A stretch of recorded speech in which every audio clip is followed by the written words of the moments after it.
Let's go ahead and call the May 2023 meeting of the Friendswood Downtown Economic Development Corporation meeting to order. First on the docket is public communication. We have two members of the public here. Anyone like to address the board? Okay. I am assuming that everyone on the board has reviewed the minutes from the last meeting. If so, I would entertain a motion to accept the minutes. I make a motion to approve. A second. Motion made and seconded. Any discussion on the approval of the minutes? If not, all in favor say aye and raise your hand. Aye. All opposed? Show it as unanimous. And it says here our last meeting was February 14th, Valentine's Day. Awesome. All right, reports. Stephen, let's talk about TxDOT curbs, ramps, and sidewalks. Yes, sir. Let's. I'll jump in just real quick to the meat of what we're here for the reports on the curbs, ramps, and sidewalks traffic signals project, which I'm sure everyone here has seen hasn't made a whole lot of progress here in the last few months. Your highlights or lowlights, depending on how you look at it. You guys will recall that the TxDOT has decided to remove the pavers and to do the concrete and coloring, the concrete stamping and coloring with the brick ribbon would go along. That, along with the punch list items from months ago, still remain to be completed. As of this morning, TxDOT still cannot provide a timeline as when the sidewalk contractor will remobilize. And some back and forths with TxDOT. They do believe that they will be able to hold Tyzac, who is the company tasked with the work. They believe they will be able to hold them to the contract and get them to complete the project at TxDOT standards, but they still cannot tell us when or where it'll happen. The traffic signals. Question. Sir. Have they told us why this happened? This delay? No, sir. They cannot provide a reason why. It just has happened. I share the frustrations of the board. I apologize as much as I possibly can. We hound them as city staff, either through my office, through the city engineering office. We've reached out to kind of the highest as you can here in the region to Ms. Liza Paul, who's kind of the head of projects for TxDOT, and we have gotten a comment that she'll look into the project and see if she can help out with progress, but to date we have not received any kind of update of when someone might be back out to begin. Is there anything that Karen could do from the city attorney's endpoint, or?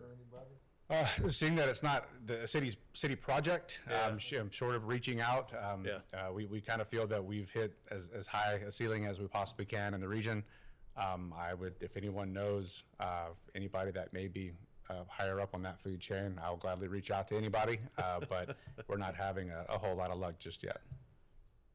What about other equipment? Are there any material shortages still as far as electronic equipment for the signal? No, sir, and that's the next here, the next bullet point down. So you can notice there that the new ones are complete, as are the existing ones, which are still up and running.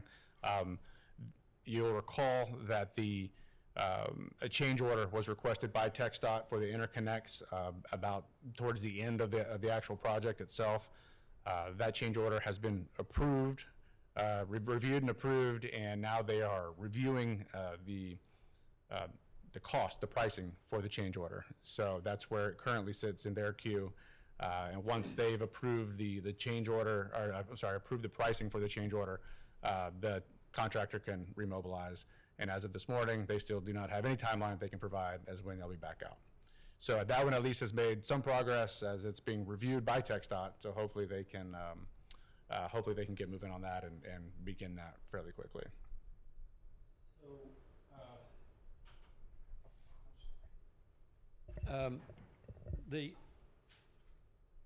we go all the way back to when we first met with TxDOT at the district office. So can we go back to that meeting and resurrect who we met with that made the original funding comment or funding commitment? And maybe if you haven't talked to him, maybe he's a place to he's a place to go at this point. Yes, sir. I'm happy to reach out to that gentleman again as well. Yeah, he's the guy that made the funding commitment. Yes, sir. So surely and that's in the district office, so that would take it up a notch. Yes, sir.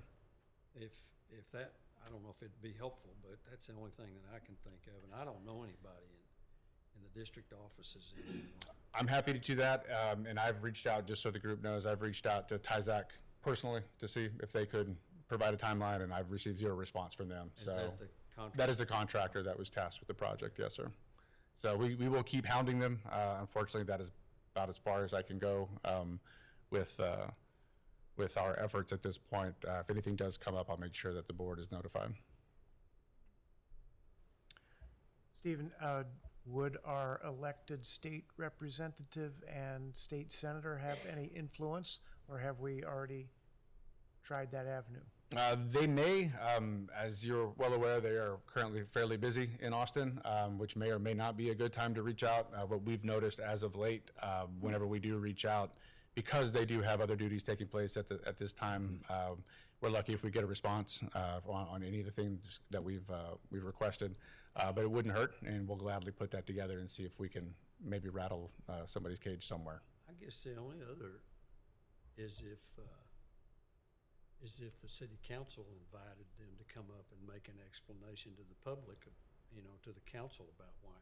We don't have any stroke at this level, but perhaps politically, if the council, they had to stand, at the podium and explain why they haven't done anything for the last, 2 years almost, year anyway. I don't know, that's just an idea as well. It's definitely something that we can talk about with staff to see if that's something we think that might work. I do know, basically, because it's not a city project, it's not a contractor that we can hold to the flame somewhere, that we are kind of at the mercy of TxDOT, and it's what appears to be glacial progress as of late. So, but it's definitely something we have made numerous contacts with the local office out of Lamarck, and then all the way up to Ms. Paul here in the district. So we're trying the best we can, and hopefully we get some progress soon. So you have spoken to Eliza Paul? Yes, ma'am. Does TxDOT have any sort of ombudsman office? Like, other organizations, companies sometimes have They do have a complaint department, basically. they do have a public information officer that we can reach out to see if they can provide us with any information. To date, though, we have left Mr. Perez out of it, as we feel that we're dealing with the local rep here at this office, and all the way up to Liza Paul, who is kind of in charge of the entire area, hoping for some type of progress. And as I mentioned, all we've gotten really is that they'll look into it and see if we can get some progress moving. And that was probably a 2 week ago now email that was sent. I like the thought of having them come to city council to address not just the council, but the citizens. And I know this is not a city project, but, come tell the citizens why it's been over a year and no progress has been done. It's definitely something that I'm happy to reach out to the office and see if someone would like to attend. I'll keep my fingers crossed that they choose to. And I'd suggest that the mayor send that invitation. yes, sir. Might have a little more impact. And then, I forget, do we have a contract with TxDOT or a memorandum? Can we hold them to any contractual agreements? No, sir. So the sidewalk project is purely a function of TxDOT. So that and the signals are purely a function of TxDOT. So the only contracts that exist are between TxDOT and their contractors? Yes, sir. Yeah, okay. All right, yeah, it's strictly a political issue at this point. yes, sir. Agreed. Okay, thank you, Stephen. Any further questions for Stephen on the TxDOT curbs, ramps, sidewalks, and traffic signals project? Perfect. Next on the agenda, and I do notice Madam President has arrived. Madam President, would you care to take over now, or? Yes, sir. I would appreciate it if you would continue, because I know you're prepared. I am. I appreciate you allowing me to be late and go see my grandsons play. I appreciate you allowing me to be late and go to see my grandsons play. Awesome. So, thank you, Mr. Johnson. I'd appreciate if you'd continue. Grandkids are the best, I have to agree. Okay, next on the agenda is to receive and discuss the FM 518 illumination project. So, interestingly enough, one of the projects we do have control over is making some pretty decent progress. So for the downtown lighting project or the illumination project, you'll recall back in February, the group approved a change order, and then subsequently it went to council for approval for a change order to relocate some electrical services. Pfeiffer & Sons has already completed that work, and it's buttoned up pretty nice. If you've been down FM 518 lately, there are a ton of different markings out on the sidewalks. However, if you do find an empty circle with a very distinct dot right in the middle, right dead center, that is the location of your new poles where they will be installed per the approved plans downtown. Those do give us some wiggle room and leeway of exactly where they need to be placed depending on environmental conditions, but that is per the plan and per our engineering department. They've gone out and placed those. So what we're going to do, and you'll see here on the final two bullet points, the poles are in fabrication, and Pfeiffer & Sons is working to give us a delivery date on those. We're waiting for the final bolt pattern. Once we have the final locations and the final bolt pattern for the poles themselves, then Pfeiffer & Sons will begin the foundation work. So that is, we're kind of bated breath waiting any day now to hear the exact, to get the information for the bolt pattern and to be able to turn Pfeiffer & Sons loose. So as soon as we get that, we'll go work on exactly where those poles need to be based upon their location, and we can turn Pfeiffer & Sons loose to get started. I have two questions. Yes, sir. First, I know we had talked about running that past Gandy again, the changes in the pole height. Did that ever happen? Yes, sir. It did, and Mr. Gandy and Pfeiffer & Sons and TNMP and HDR were all involved in setting the final pole locations. The height itself, Mr. Gandy does, he has made changes to the, and you can please correct me if I'm wrong, I think it's the fixtures or the luminaires. He's made some changes to those, either based upon their illumination power and the directionality of them. So that's all been taken into account. Okay, what about modification of the actual pole height with the manufacturer to go from the 32 foot to the 18 foot? Correct. So that's all, That was that's taken all care been taken care of as well. Yes, sir. Okay. Okay. Thank you, Steve. Any further discussion on this particular line item for Steve? I guess it'd be nice if Steve, if you get a delivery date, just to let us know what Yeah. that is. Yes, sir. I touched Even if base. it's not, even if it's between meetings or whatever. I touched base with our engineering department right before this meeting to see if we'd had any updates. They have not as of this afternoon, but they are in constant contact with Pfeiffer just because of the work that's taking place. And we've been told a delivery date is imminent. I don't mean that they will be delivered quickly, but that we will be able to get that information quickly, just so we know.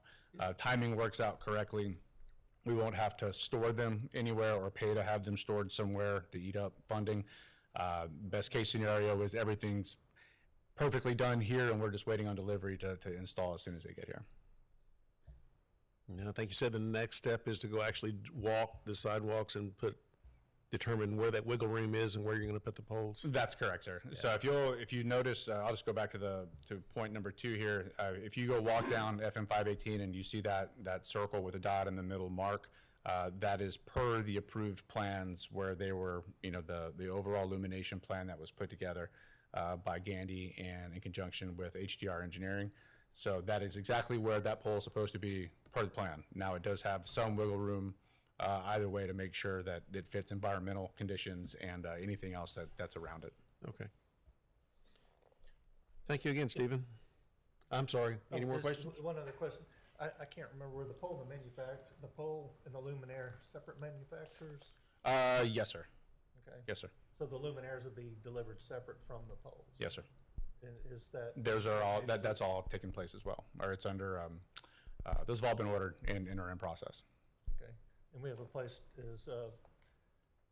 are those gonna be stored here, or is Pfeiffer and Son going to be storing those? That has yet to be determined.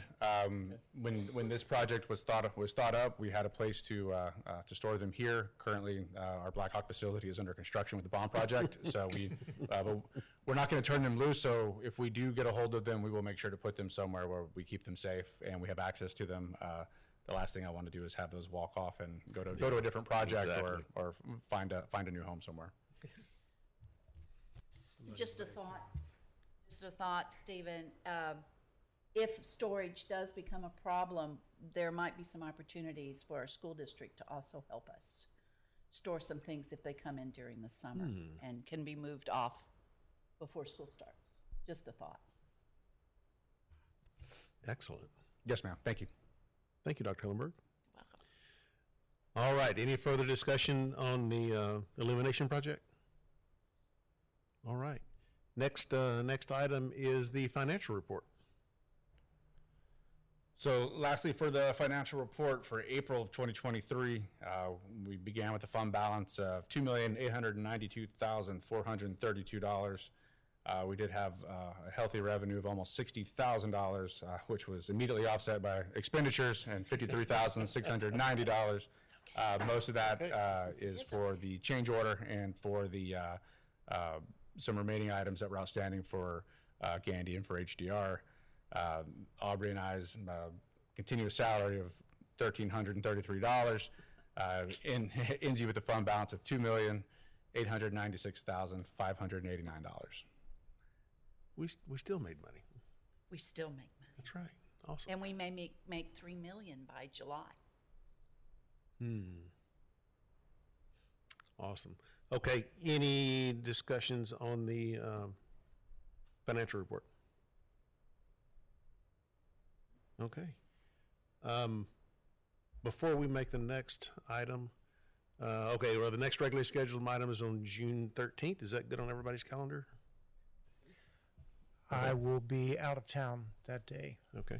And I will let everyone, I'll shoot an email here in a couple of weeks too. I know Okay. as we get into the summer months, things start to thin out, not Yes. just with the board, but also with staff.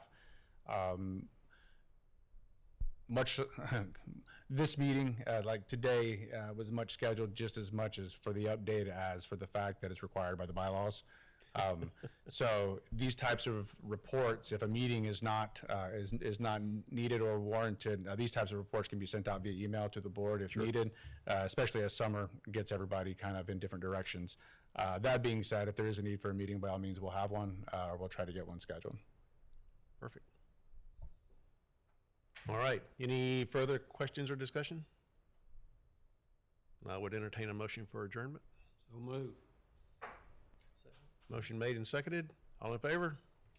Awesome. Thank you. That adjourns the meeting.